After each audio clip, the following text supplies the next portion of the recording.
Using a rotary table in the workshop. Useful and essential basic information when using a rotary table. I didn't make a video yesterday because instead of being in the workshop, I was in a local health centre having my annual diabetic eye screening test. And so they could get an accurate photograph of my retinas, they put some drops in my eyes first, which dilated the pupils. And that's why I didn't go into the workshop, because everything didn't look right. It was like having a camera with the iris wide open. In the video the day before yesterday, I showed how I made a special blast nozzle, with flats on the top to allow me to use a spanner to remove it and fit it. When I was making this blast nozzle, my mind was elsewhere, so instead of cutting 6 flats on it, which is normal for a hexagon nut, the clue is in the name, I cut 8 flats on the blast nozzle instead by mistake. This is a shot of the rotary table that I used to use, and I fitted it with a 4-jaw chuck, so it was actually quite useful for holding irregular shaped objects, such as castings, where you need the casting to be positioned accurately, so when you rotate it you get equidistant holes on whichever part of the casting you need the equidistant holes to be. This is a very good quality vertex rotary table, and you can mount it vertically or horizontally, but it's a lot of messing about. So I bought a rotary table that was very easy to move between the vertical and horizontal planes. In this clip from a video that I made at the time I bought it, I'm showing just how easy it is to move the rotary table from the vertical position to the horizontal position. And for my very old, fairly terrible milling machine with a small table, the size of it is important. I can get this and the machine vise on the same table. You can use rotary tables to cut all manner of pieces of metal. You can make splines, you can make gears, but for splines you need a tailstock attachment, and this is a very simple rotary table, ideal for what I need and ideal for a beginner. To accommodate the new rotary table on the main table, I had to move the position of the machine vise. And in order to make sure that the machine vise was also accurate as well as the rotary table, I used a dial test indicator.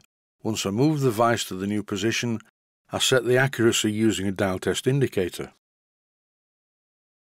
I bought this rotary table from a company called RGD Tools, and it really wasn't expensive for what it is. This clip from a video I made about the rotary table when I first got it shows me about to bolt it in position.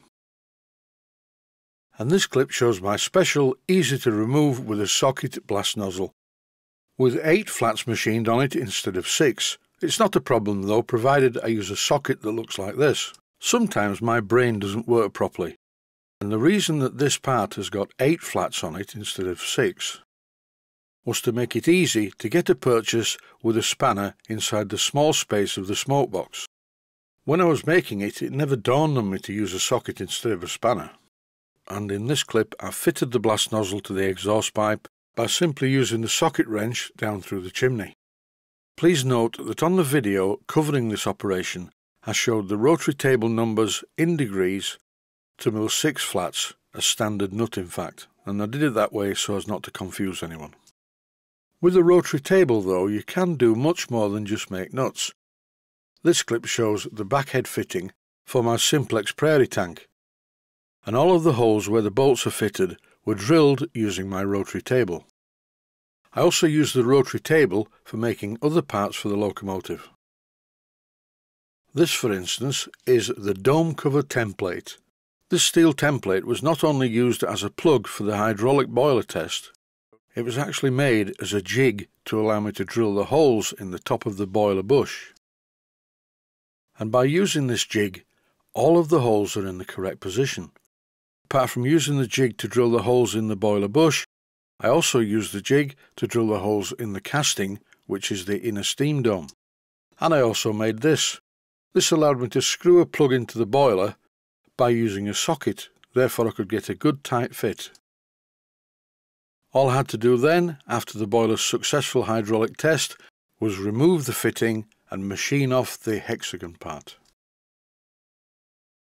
followed by drilling 4 equally spaced holes all the way through the piece of metal. First of all I used a centre drill, followed by a twist drill. This gave me 4 equally spaced, very accurate holes. The degree numbers are on screen at the moment, 0, 90, 180 and 270, that would give you 4 holes. because 90 degrees times 4 is 360, and there are 360 degrees in a circle. By doing it this way, the holes would correspond with the part that fits into the boiler and the wet header itself. The wet header is the part of the steam piping system that feeds the superheater, and it's called a wet header because the steam that it handles is wet steam. After the steam's gone through the superheater, where it's reheated, it comes out as superheated steam, which is a lot hotter. The parts ended up looking like this, and they were a perfect match for each other. This sequence is running at 10 times normal speed, and it shows me machining the flats on the blast nozzle. In this clip I haven't bothered putting all the degree numbers on, because really I was supposed to be making a 6-faceted nut. Either way, the principle is absolutely the same. I'm using a nice sharp end mill, and it's cutting very cleanly. Although I do freely admit that I go too fast when I'm using a milling machine. My old milling machine is 100% manual operation, no auto feeds at all. If I had an automatic feed, I would probably use it and go slower and get a better finish. The final part of the video is a direct excerpt taken from the video when I was first setting up the rotary table, and it shows dividing plates, something I will never use. What are dividing plates? Well, they look like this, and they allow the chuck to be accurately locked into position for making things like gears or splines on shafts. I find the only trouble with these gadgets is that there is some mathematics involved, and I'm really not good at that. Now that the rotary table is mounted on the milling machine table, it's time to set it up so that it is accurate. There are different ways to do this. The first thing I have to do is slacken off the bolts that hold the chuck to the rotary table. But please note, if you're doing this job, do not slacken the bolts fully.